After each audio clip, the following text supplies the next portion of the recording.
বৃহস্পতিবার থেকে শুরু হচ্ছে এইচএসসি ও সমমান পরীক্ষা। ১১টি শিক্ষা বোর্ডের অধীনে একযোগে এ পরীক্ষা অনুষ্ঠিত হবে। নির্বিঘ্নে পরীক্ষা আয়োজনে এরই মধ্যে সব কার্যক্রম শেষ করেছে আন্তঃশিক্ষা বোর্ড। বোর্ড কর্মকর্তারা বলছেন, শেষ মুহূর্তে ফর্ম পূরণের সময় বাড়ানোয় কয়েক হাজার শিক্ষার্থী নতুন করে পরীক্ষা দেওয়ার সুযোগ পেয়েছে।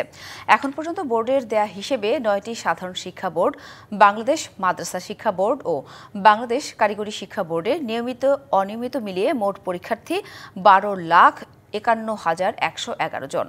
এর মধ্যে ৯টি সাধারণ শিক্ষা বোর্ডের অধীনে এইচএসসি পরীক্ষার্থী ১০,৫৫,০০০-এর বেশি।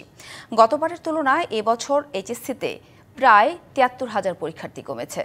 মাদ্রাসা শিক্ষা বোর্ডের অধীনে আলিমে পরীক্ষার্থী কমেছে প্রায় ২,০০০। আলিমে এবার পরীক্ষার্থী ৮৬,০০০-এর বেশি। কারিগরি শিক্ষা বোর্ডের অধীনে মোট পরীক্ষার্থী ১,০৯,০০০-এর বেশি, কমেছে ৭,০০০-এর মতো। এবার প্রশ্ন ফাঁস ও নকল ঠেকাতে ৩৩টি নির্দেশনা দিয়েছে আন্তঃশিক্ষা বোর্ড।